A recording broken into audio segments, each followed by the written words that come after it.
The HPTN 071 PopART trial is deepening its work in 21 communities across Zambia and South Africa.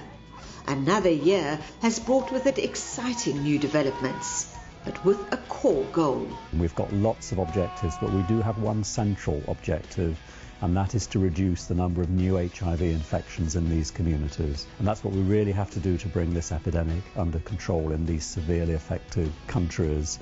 In the first week of February 2016, researchers and key partners gathered in Franschhoek in the Western Cape winelands to take stock of the trial so far. There was an upbeat mood at the workshop. So we're about halfway through the study now, and the last year has seen some really enormous steps forward. We're really making very good progress at the moment. This was also noted by the study's International Advisory Group. Overall, I'm very much encouraged by the progress, and I'm very delighted and very optimistic that we shall be able to achieve our objective.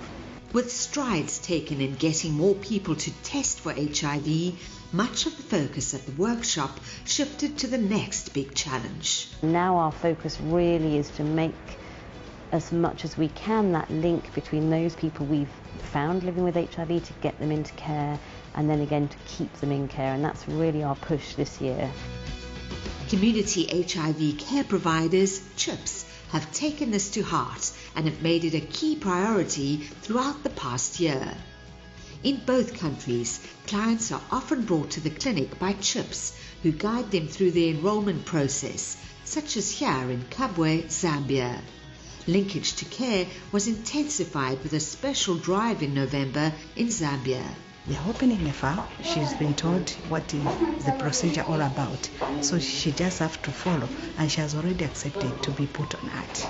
Men have been motivated to come to the clinic as well. It's really quite exciting for me when I see CHIPS coming in with the clients, and especially the men, because I think we always struggle to get men. Meticulous records are kept, and field workers are happy with how things are going. In South Africa too, getting their clients onto medication is key. What I'm basically checking is if the client is on ART, and those clients that are HIV positive and the client is not started on ART, I want to go through the folder to find out why they haven't started. PopART nurses and CHIPS contact patients who haven't yet registered for ART. Their work has been welcomed by clinic staff. They make life easy for us, and they also reduce the infection rate in the community. The transition to immediate antiretroviral treatment, regardless of CD4 count over the past year, has been a landmark change. Some clients still need some convincing that they need to start antiretroviral treatment before they fall ill and their CD4 counts have dropped. But mostly it's gone well. A poster campaign in Zambia and ongoing information sharing by the CHIPS has reaped benefits. The messaging has also worked for pregnant women. Most of the pregnant women, when they come, they are already on PopART, which is a plus, because we know that when a woman is on PopART, the chances of passing on the infection to their unborn babies are reduced significantly. In sites in the Western Cape, the uptake has been extremely encouraging.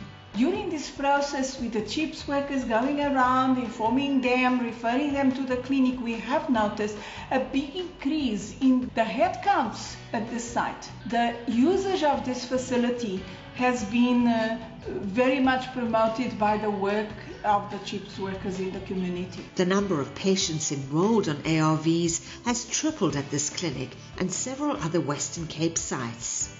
Adherence clubs have also been introduced, where patients can get their medication together.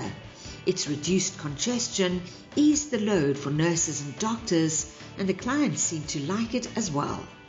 It's an incentive for the clients as well, because they come to the clinics, they don't spend a lot of time here. They come to the facility with the same group of people, so they get to know each other and support each other and so forth. The trial has also prompted other changes. Through PopART, what happened was a change in flow of clients, so that instead of having to only be offered a test after they'd accessed healthcare provider. In fact, they could be offered tests as part of their check-in procedure to the clinic, and this hugely increased the proportion of people entering that facility who actually ended up with an HIV test before leaving it. The Cape Town City Health Department says it'll carry lessons learned from PopART into all its other facilities. The message is clear across all aspects of the trial. It's vital to halt infections.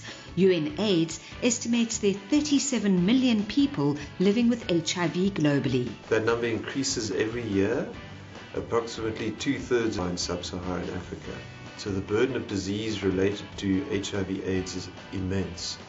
A major advance this year is the inclusion of adolescents in the study. Here in Kabwe, the members of the Adolescent Community Advisory Board have gathered for training.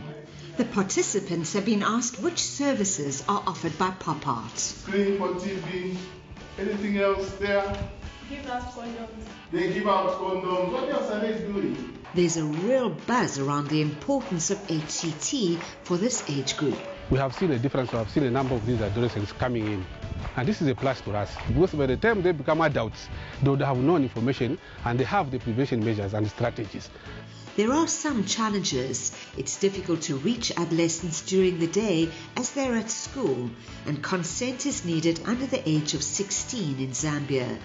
But connecting with adolescents is a huge step forward. This is the age group that I think that we have left behind for a while, and I think it's very important that we are doing this. We are going to fill the gap in knowledge, in data, and hopefully also influence policy. The enthusiasm for the trial shines through.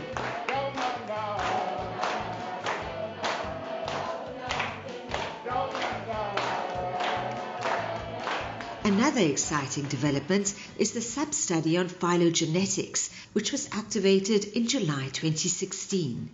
It'll look at patterns of HIV transmission in selected communities. I think it's going to give us immense amounts of information, not just on the questions we want to answer, but on a whole load of other questions related to the types of virus that are spreading and drug resistance patterns.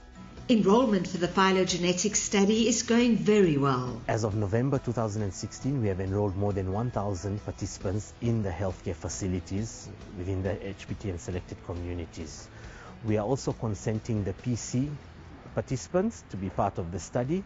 As of November, we've had at least 2,000 PC participants who have consented to be part of the study. Across the sites, the CHIPs continue to work extremely hard with patients with a sometimes troublesome GPS signal, as well as empathy with the participants. It's also been valuable for partners in the trial to see the work on the ground, such as here in Khayelitsha in Cape Town. Going house to house, we learned so much about the epidemic, about the families, about what is going to enable us to reach our goals. In both countries, tracking down participants from round one has been a challenge. These PC field workers are trying to trace participants who've travelled to their ancestral home villages and cities. They are the ones that we couldn't see last year due to the fact that by that specific time that we're doing that round, they were not in the zone like the others relocated to Eastern Cape or moved to other areas, but they promised us that they'll be back when we're doing the next round. We were surprised by how much movement there was within our communities and also from outside. So we sort of anticipated that our CHIPs would be seeing the same people again. And whilst they did in just over about 50% of the time, the rest of them, they were new people. In South Africa and Zambia, staff have had to brave howling wind, pouring rain and blazing heat. They've also persevered in going door to door in flooded areas like this. Sometimes if we get the participant while it's like this, they can tell us maybe to come in a week's time or so. They want their houses to be dry first, so we'll come again. CHIPs continue to work after hours and during weekends in a bid to reach more men in particular. The PC research is going more swiftly. Total quality work is better. You can give more attention to the participant and not rush through. PC participants are realizing the value of the study despite those often difficult questions. It is hard, especially when you ask the deep questions like intimacy. It's not easy to answer, but at the end of the day, it's part of life and it's part of our health. In the lab, scientists are using the latest technology in working with the blood samples gathered by the nurses. What I was doing in the safety cabinet was basically separating the plasma from the cells. That's after the first spin. Working on the PopART study holds deep meaning for some researchers. I've lost people close to me because of ignorance, and I really wanted to know more about HIV/AIDS. So I thought I should stand up and be the person to get that information and spread the word.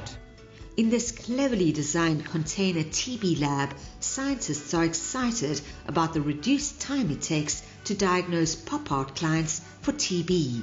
The gene expert will tell you whether the patient has got TB and whether the TB is resistant to rifampicin, and that will happen in like 2 hours plus the 15 minutes for processing. And so when we're able to contribute to someone's health, it's just wonderful.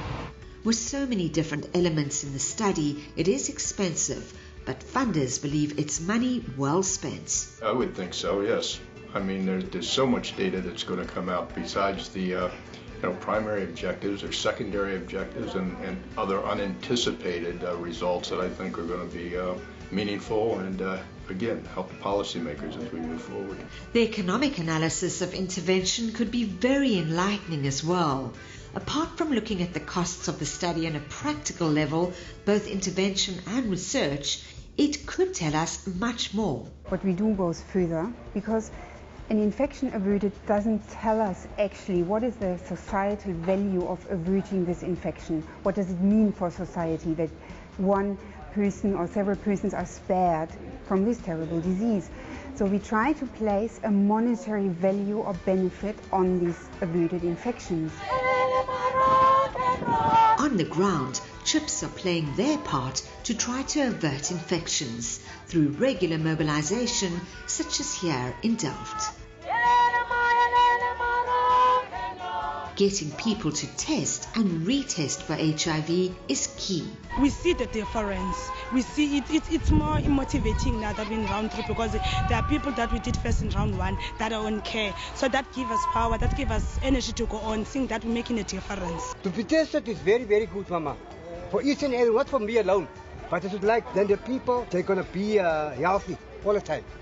Mathematical modeling has helped to home in on areas that need attention.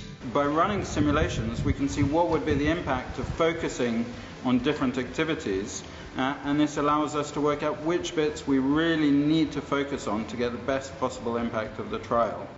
Getting more men to get tested and treated for HIV is top of the priority list. The two countries are looking at different ways to bring more men on board, including self-testing. This will be pivotal in reaching the 90-90-90 targets set out by UNAIDS. In the year ahead, the third target of keeping 90% of people on ARV treatment virally suppressed will be central to the study. People will be watching the research very closely. During the completion of the study, we will have an excellent opportunity to evaluate interventions that are effective at retaining people in ART care virally suppressed, using data both from the clinics and from the CHIPS community intervention. Motivating staff to reach more men and encouraging patients to adhere to treatment has kept people going. You guys work really hard and it doesn't go unnoticed. Believe me. Nothing can be done without you. Field workers see the bigger picture. It's a very important job that we are doing. At least we are rendering service to humanity to alleviate human suffering. I'm also looking for people who've got passion. In Cape Town, endurance swimmer and motivational speaker Lewis Pugh reminded field workers about how much it matters. The team in this room are tackling one of the biggest challenges facing the whole world, and especially a huge problem for this country. Pugh inspired the team and got them fired up.